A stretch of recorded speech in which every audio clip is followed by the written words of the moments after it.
Welcome to the panel for business. I am your host, Swill. I'm not really your host. It's a group effort. It's a group effort. And here with me, Design. Yeah, yeah.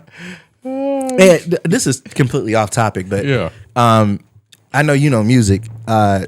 So of course, A little bit. Just a little bit. So did you see that No Limit and Cash Money got a versus? Yeah. I just wanted to ask you who you got. Well, Cash Money. I was thinking that too. Yeah. What you gonna do when back that ass up? Come on. Yeah. What are they gonna play? You know? You stupid. Yeah. What do you can't make, and you don't want to make them say because Right.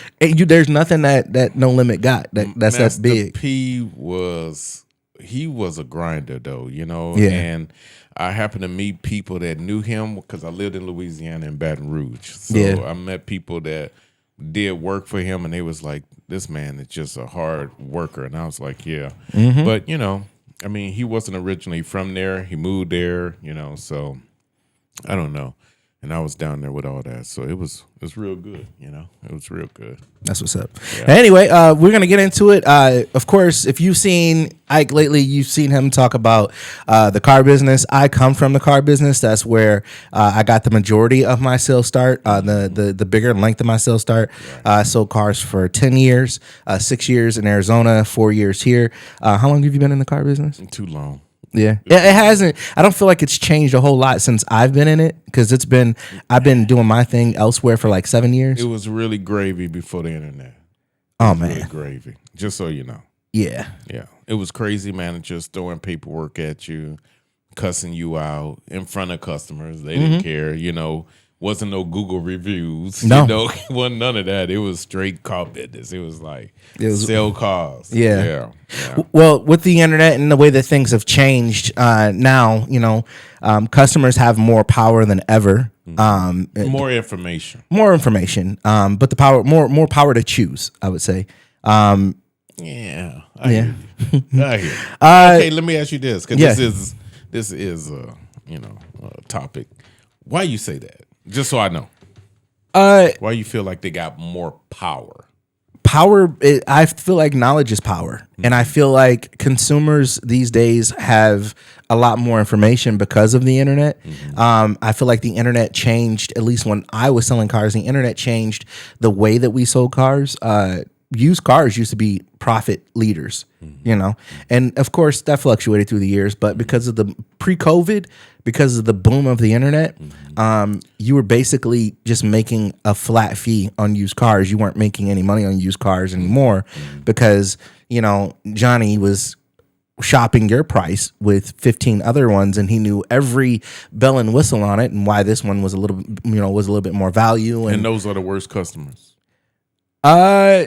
Those are the worst, just so you know.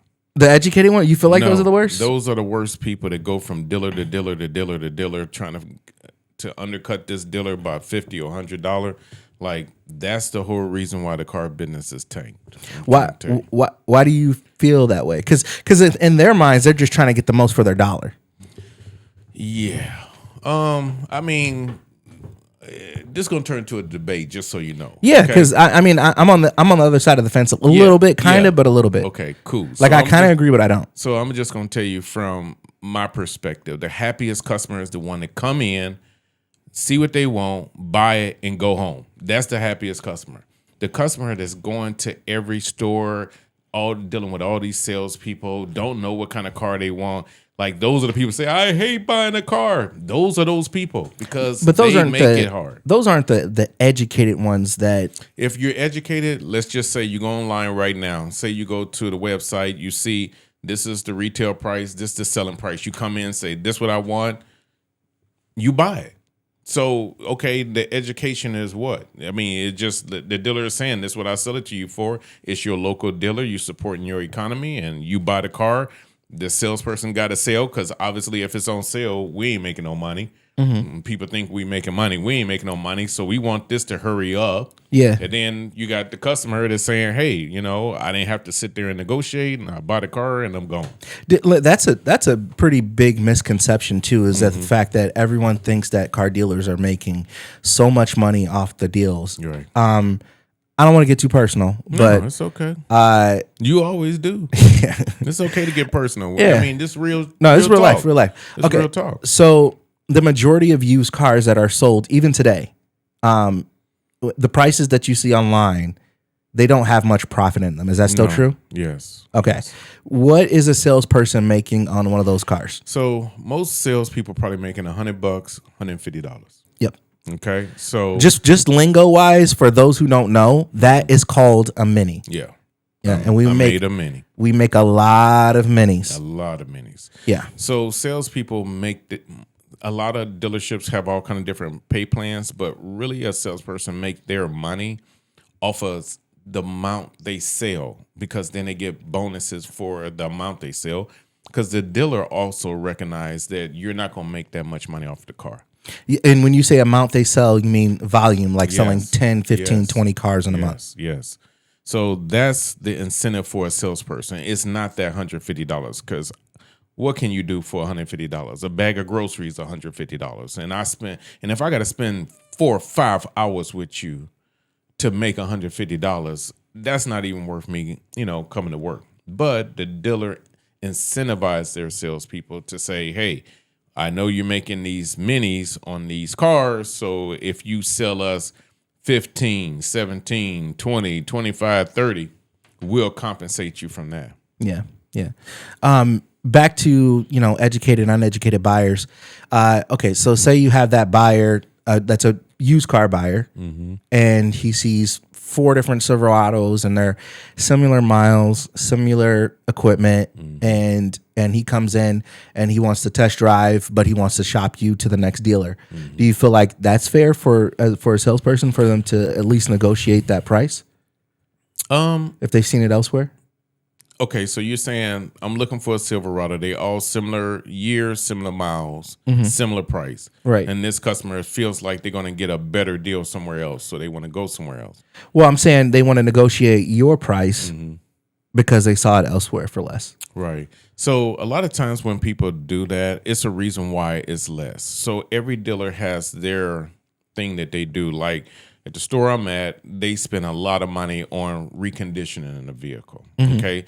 So they put all this money into the car, fixing problems that might be minor, might be major.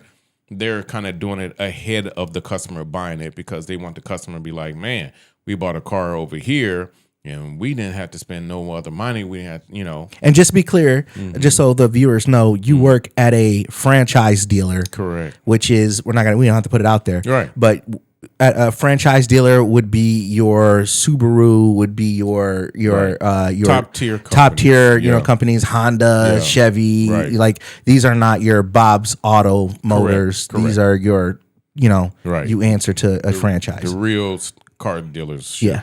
So, and so here is at our store, they like to spend that money. Yeah. Okay, so what that does to the salesperson, you don't make a lot of money because they didn't spend $2,000-$3,000 or whatever, $4,000 reconning this car, and the customer doesn't see the value in it, because to them they just looking at, oh, your vehicle is $35,000, and like, well, we spent $4,000 in the service department making sure the brakes are good, this is good, that's good, and then now the customer wants you to take $4,000 off. So that's where the system kind of breaks down. At the end of the day, a salesperson is still only making $150. Right. So we still doing all this talking, and we still only making $100 or $150. Now, when a customer sees a vehicle that's online, and they come in to see that vehicle, how much generally margin of profit is there for the dealer? No, so the dealer is thinking long range. Okay, so it's kind of like the dealer is like a casino. Okay, a casino knows that if we give you a few wins, you're gonna keep coming back. Even we don't really have to give you that many wins. We can give you the possibility of a win, and you'll keep coming back and spending your money here. That's how a dealer works. So the dealer always wins. So the dealer doesn't have to make a lot of money off of each car. They're thinking, you're going to refer people to us. You're going to service with us. You're going to go into, F&I and buy products in there with us. So the dealer is looking at that. That's their reward. So their reward is long term. They don't really care so much about the immediate. Of course, they got to pay the bills, but they're more long term. Okay. The salesperson, we think long term too. If you plan on being there, because we're thinking, hey, this customer buy this car, they come back, they buy another car. But Right. Obviously, we got to maybe wait 2 or 3 or 4 or 5 years before they come back. But yes, that's the potential of them coming back. Immediately, the salesperson is making $150. A lot of dealers lose money selling used cars, and they really lose money selling new cars. There's really not any money in selling.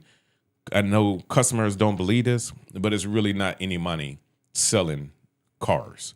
It's money in what comes after that. Yeah, the volume The and service. the service and the volume and The service yeah. department and the warranties, and that's where they're able to keep the doors open. Because if most dealers just lived off of a profit of the car sales, it wouldn't be no dealers, So a customer come in loosely, yeah, take $5,000 off, take $4,000 off. Oh, you can do it, but it's like there's no money in the car already, so it doesn't even make sense, But we're always going to have the disconnect of the customer view and the dealership view. Okay, it's always going to be lopsided. It's never going to be where customers are going to have a light bulb go off and say, "Oh my God, you guys are right." They're never going to think like that. They're always going to think the dealer is scamming them. They're always going to think you guys are making a bunch of money. They're going to think salespeople are making a bunch of money.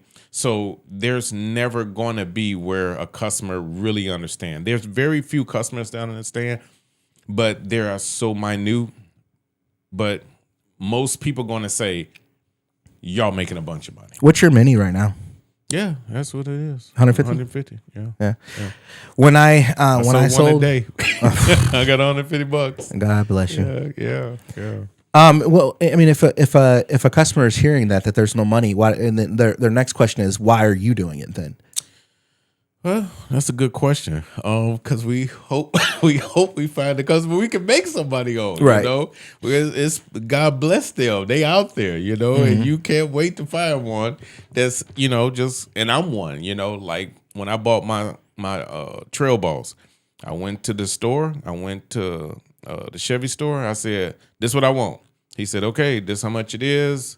This is this." I didn't negotiate. I didn't fight. I didn't, try to get a better deal. I signed the papers. Whatever you made, right? Because I'm in the business. If I can't do it for myself, why should people do it for me? So there are people like that just want the speed of it. So it's kind of like, I did the same thing, by the way. you did? Yeah, Okay. I just bought a vehicle. Yeah. I went in thinking I was going to get one vehicle. Yeah. The young lady did a good job and showed me. She was like, "Oh, your credit is actually better than you thought. You're right. You That's can get, always a good. Yeah, she was like, you can get this one instead, and it'll be this much money. I didn't ask her too much on like how much are you making off of it. I didn't negotiate or anything like that. She was like, do you want to do this term, that term, or that term? I said this term. She was like, you want warranties and stuff? I was like, yeah, throw it all on. Yeah, Right. I'm good. Yeah, Right. I just want something reliable. Right. Something that's affordable, Right. and something that's gonna, do what I needed to do. Yep. And it was the style that I wanted and everything. So I got everything that I wanted, and I said, you did a great job. Whatever you make off of it is whatever you make. Yeah, I'm not concerned about that. So there's people out there that don't want you to make anything, and unfortunately, I got some of those people in my family, not everybody, but I got some people in my family. They don't want the dealer to make 1 cent. And I think that is so disrespectful because guess what? Everything we buy, people have to make something from it. People that come to the dealership, you have a job. And the only way they're paying you for your job, and I hear y'all salaries, how much you make? I make $100,000 a year. I make $150,000 a year. I make $200,000 a year. That means your company is making money off of somebody to be able to pay you that. And you're just one person. So they're making money off of people. But when they come to the dealer, I don't want you to make any money on me, and then I'll feel good. And it's like, that's stupid, But that's the way the game is set up. And, and that's not right. Yeah.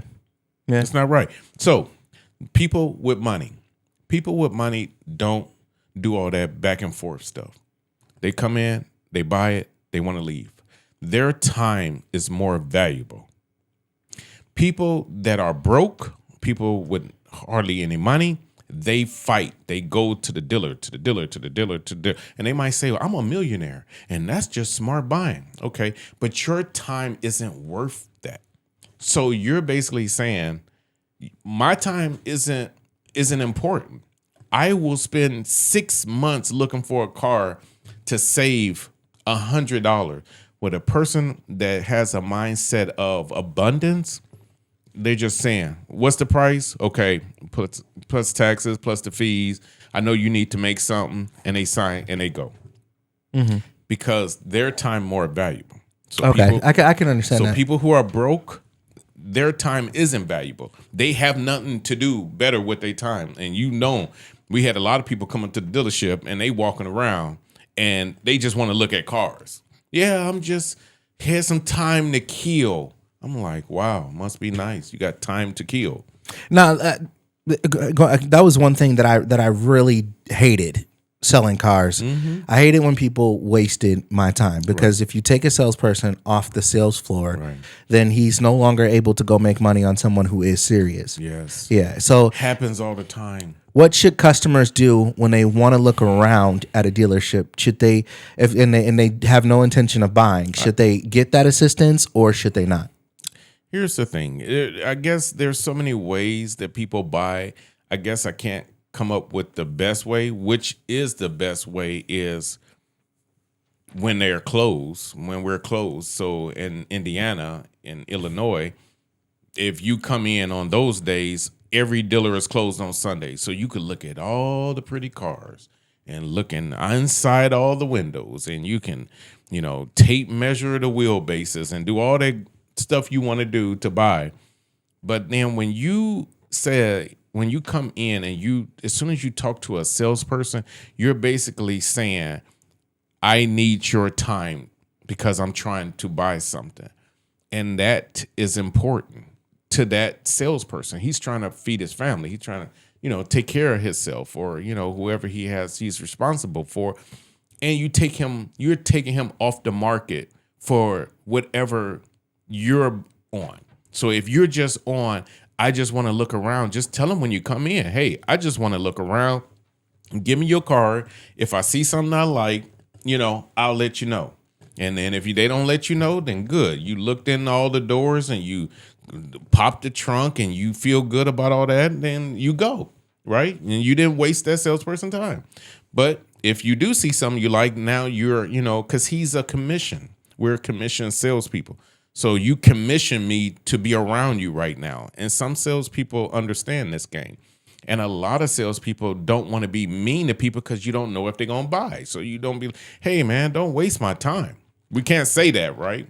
Because that's offensive. And people would be like, well, this is your job. You're supposed to be doing this and doing that. Okay, but guess what? If somebody came to your job and waste your time, say you're a forklift driver and they had a pallet that's over here, but they kept waiting to give you the pallet, and you're sitting here and you're not getting paid until you pick up that load, you're going to be like, why are y'all wasting my time? You're going to be upset, even though you're a forklift driver. So, but people think car salesmen, we don't care about wasting their time. We hate them. So it's kind of like, it's stupid. Like, those days are over with. How many dishonest car salesmen do you know? No, you can't be it. You can't be dishonest no more. There's no way to be dishonest. You want to know what your trade is? Go to CarMax, go to Carvana, go to NADA, and they'll tell you what your car is worth. Bam. So you already know what your car worth. So can't nobody steal your car from you. You want to know how much you can buy a Honda Civic for, or a Toyota Corolla? Go to the websites. It's right there on the websites of what they'll sell it for. Bam. So there's no way to be dishonest with a customer, because all the information, like you said earlier, is already out there. It's already out there. So the only other thing is your credit. So guess what you could do? If you're a member of Chase, go apply at Chase and see what rate they give you. So if the dealer can beat that rate, you just got a better deal. If they can't, you just go to Chase. So there's no part of the process that you don't know what's going on. So there's no way for salespeople to take advantage of you no more, because you got all the information. Everything's out there. People wanted transparency. They got it. Yeah. Okay. Yeah. Now, now I'm in a different industry. I'm in an industry where, like, I work for T-Mobile. I can say that because it's not a really super big company or anything like that. So I work for T-Mobile, and I'm just You ordered. said they ain't a big company. I mean, it's not like, oh, we're gonna make you stop potting because you said you work on T-Mobile. It's not one of those things. Okay. Like, I can say I love them. I can say fuck them. It really doesn't matter. I have T-Mobile, so don't say fuck them. Oh no, they're straight. I got it too. Okay. I like working for T-Mobile more than I like selling cars, but that's only because it's not more money, but the paycheck is more consistent. And that was what I needed at the time. I would love more money. I would love to sell cars again. I would love to do what I loved selling cars, but I just needed something a bit more consistent because there would be some months in car sales where I'd make, $8-9 grand, and there'd be some months where I made $2. Right. You can't live like that sometimes, and sometimes you can, and it is what it is. Right. But now that I work for T-Mobile, I think people need to hear that as customers. See, they don't associate us being human. No, they don't. For some reason, they think we the evil person that's in the closet. Right. Like, it's people out here that's trying to take care of their kids. Yeah. And that was my biggest struggle. I was trying to take care of my responsibilities as a father, and I needed to change professions because of the inconsistency. Right. Working for T-Mobile, I'll tell you this: someone's more likely to lie to you about your cell phone than they are about the car that they sell. Cell phone salespeople are way, way, way bigger liars than the people who sell cars. The people that sell cars, they don't really lie. They just do what they're told to do. They do what they can do. Right. I have no idea how much iPhone costs. Right. T-Mobile. I have no idea. But guess what? I can find out how much Honda Civic costs. Yeah. I can find that out, but I can't find out how much is the true cost of my iPhone. Yeah, and the thing is when it comes to, these plans and promotions, when you're at a cell phone, stand or whatever, or cell phone store, they could tell you, hey, you qualify for this deal, that deal, this deal, that deal, and then they're just telling you. Like, when I tell someone about all the gift cards and things that they're going to get for coming to buy from me in Costco, I can make up whatever I want. Right. I could truly make it up because there's no way to verify it.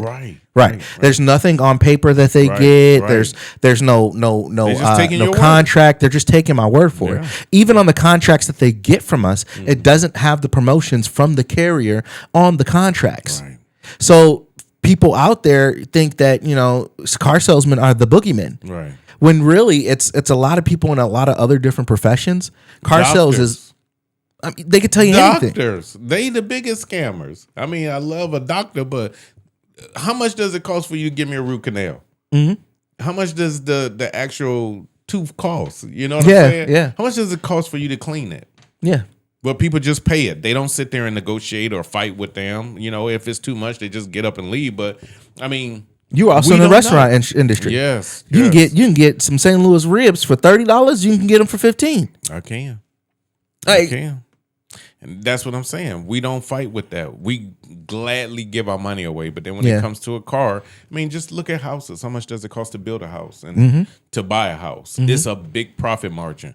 But you can't do nothing about it because guess what? You ain't getting no house. Gotcha.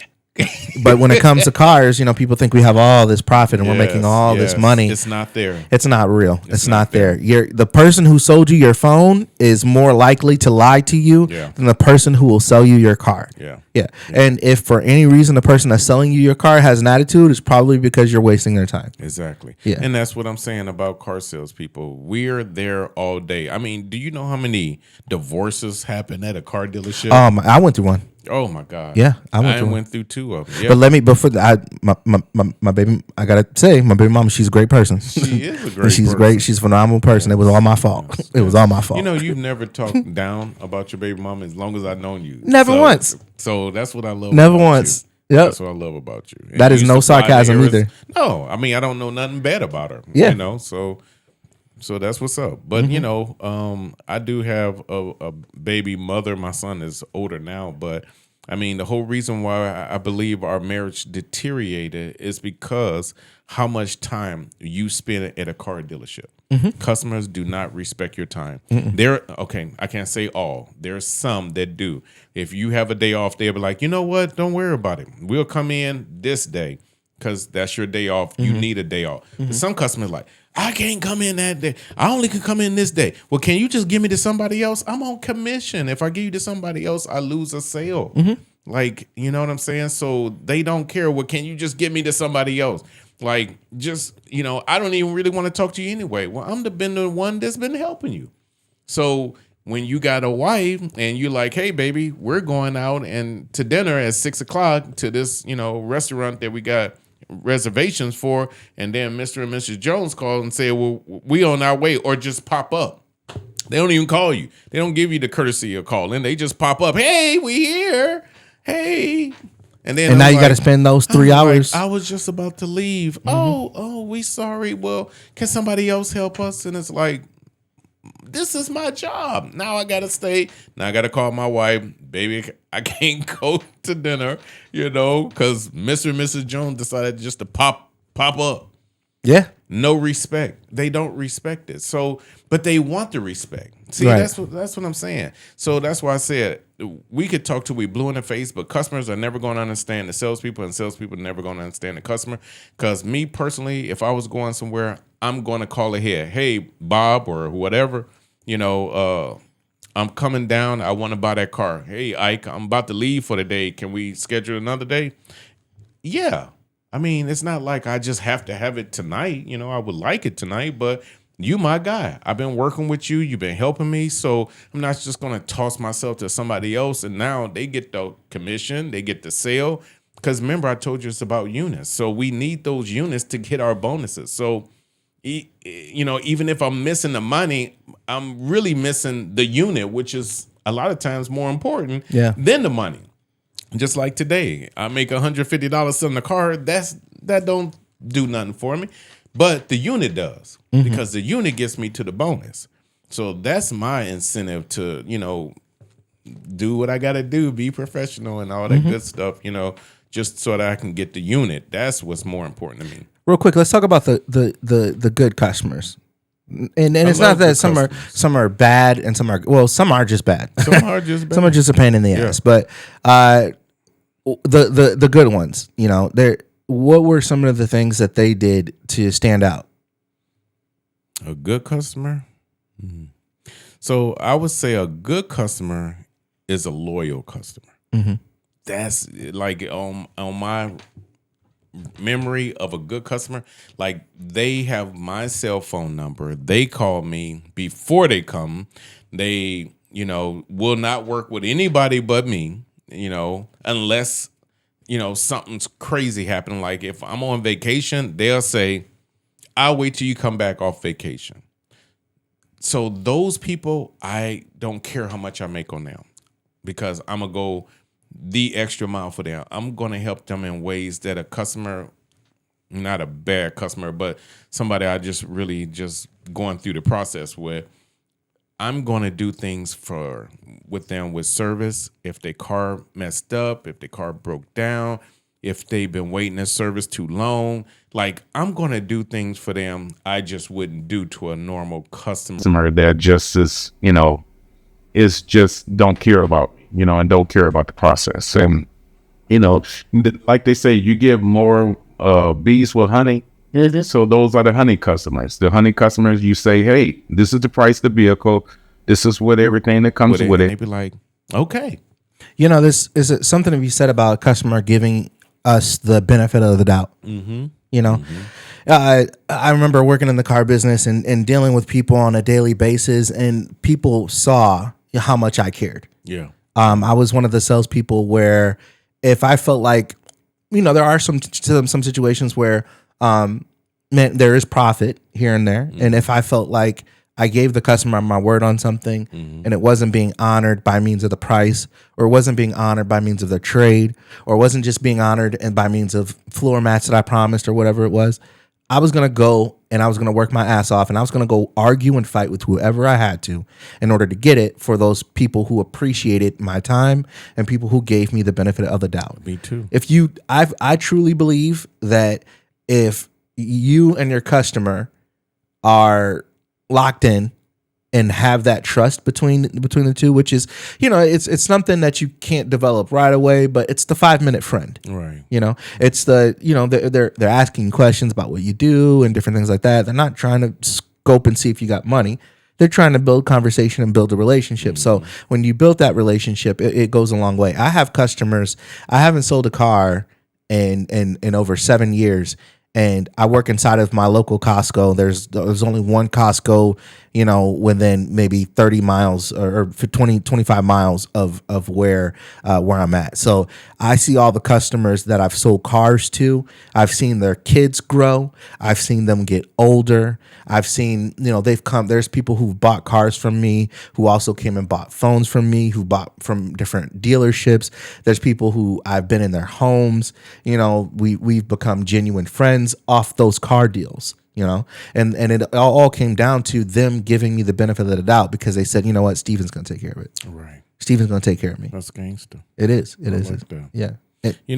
I have some customers too that they will, even if they want to negotiate, and they'll still probably write you a check and say, here's $100, here's $200, or give you some cash and be like, here, this is for you. And maybe they beat us up, and that's just their. But they show that appreciation, and the best appreciation is when a customer say, "Hey, this is a friend of mine. This is my husband, or this is my wife, or this is my mom, or this is my cousin, and they're looking for a car, and I want them to deal with you because of how you treated me."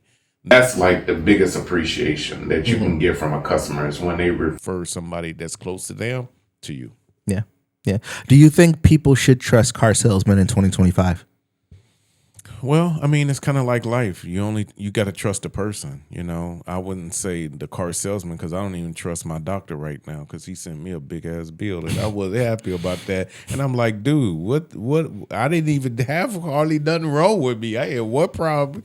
And you gave me a bill of like somebody that really got some issues going on. So I'm just saying, like, you can't trust everybody. Because, people need to make money. I get it. But, all jokes aside. But I'm just saying that, no, I wouldn't say you just trust every car salesperson because you still need to see that person's character.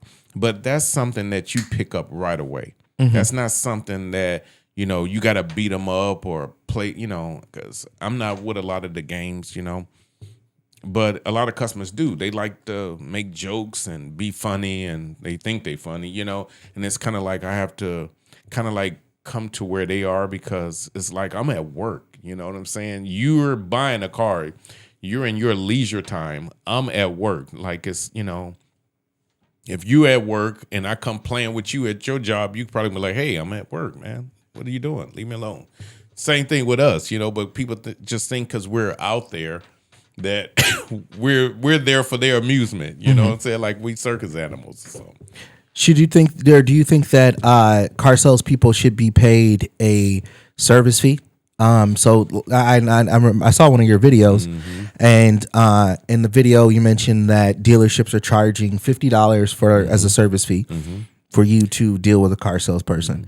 Do you think that's fair for customers? I think it's a real good idea because here's the thing, is that now there's something in it for both of you guys. Right. Because you're showing you're serious about buying a car and they're giving up their time. You just don't know how many times that I've had a customer come in and they asking me some questions about something that has nothing to do with them buying a car. Immediately when I pay them attention, here comes another car coming in at the exact same time. That customer coming in and saying, hey, this car right here, I want this car. Today. I could have had that customer had you not distracted me and was like asking me about something that you're not even trying to buy a car. I'm here to sell cars. My whole name is Car Salesman. I'm supposed to be selling cars, right? You ain't even talking about buying a car. Or you might be wanting to buy something next June or next year, next winter. And you just took my time away, and it was somebody that just came in. So now the other salesperson gets it. Now they taking that sale I could have had because you just coming in because you're not thinking. It's kind of like messing with a doctor. Doctors don't give you their time unless they're getting paid because their job is important and a salesperson's job is important. Like we're here to help people buy cars. Our job is selling cars. So yeah. Was I on the rant? No. I think it's a really good idea to separate the real from the fake. Either or also, it's just the shit that salespeople don't want to say because they so spooky and so scared. Yeah, I've been in the car business so long, dude. I ain't scared to say it. You know what I'm saying? Because I love people. That's why I'm in this business. I love people.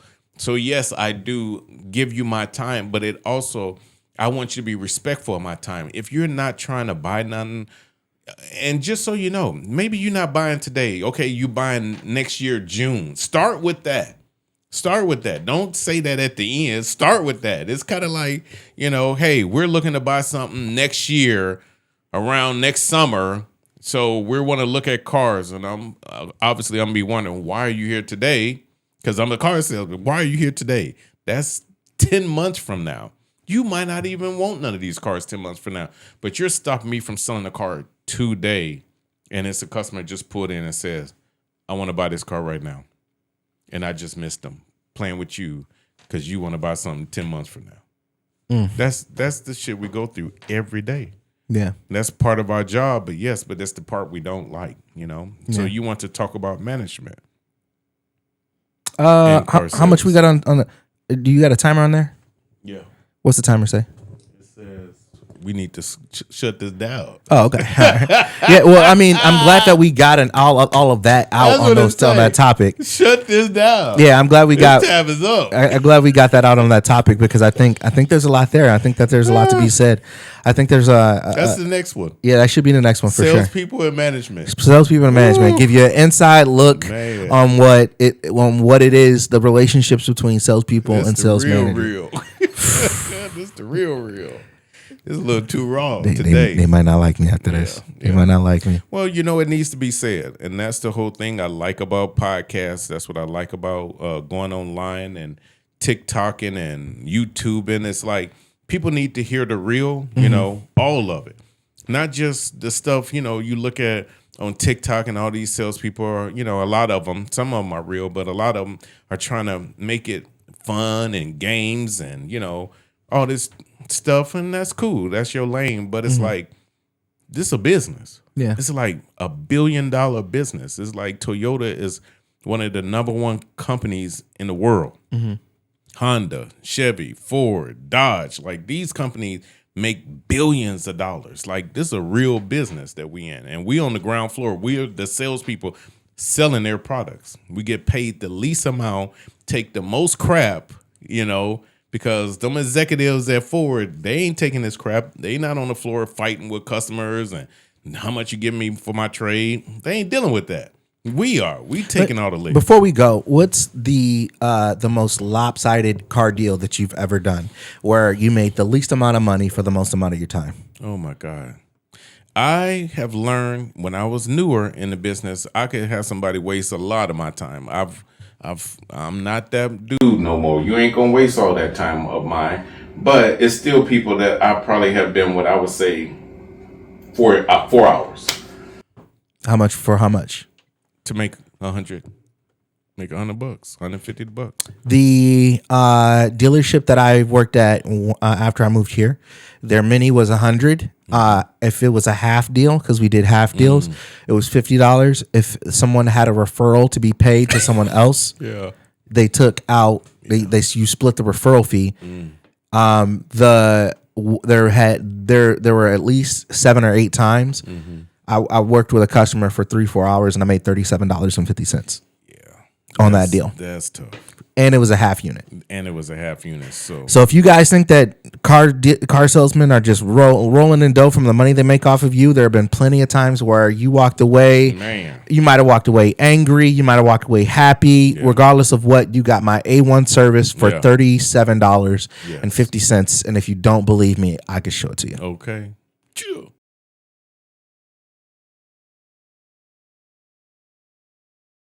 Yeah. I've made 20 grand in a year selling cars. I've made 100 grand in a year selling cars. You know, just kind of move with the ebbs and flows. Yeah. But you can make a lot of money, and you can not make a lot of money. you can tank. Yeah, You can tank. So, you can get divorced, or you can keep your family together. I mean, it's a rough business, man. It's a rough business. It's rough. You know. So I'm glad we was able to get the people that. Yeah, we definitely gonna have to do this again very soon. But thank you guys for rocking with us. Just a little dip into what we got going on, and we're gonna continue talking about these things because they're important. And in 2025, the landscape of car sales is moving in a very, very different direction. So AI, yeah, for sure, coming. But besides that, we appreciate you. Thank you. It was a vibe. It was real. This is the panel. They call me Swill. Chill. They call me this Ike. You know how I got that right? Because every time I answer the phone, I say, "Oh yeah, this Ike." Yeah. I didn't even know I was doing it. Somebody told me that. They were like, "Why you answer the phone like that?" I'm like, I didn't even know what they was talking about. Mine is so. Instead of saying this is Ike, this Ike. This is Steven. Yeah. This is Steven. This is Steven. Every time. Okay. Anyway, we shall see you guys very, very soon. Chill.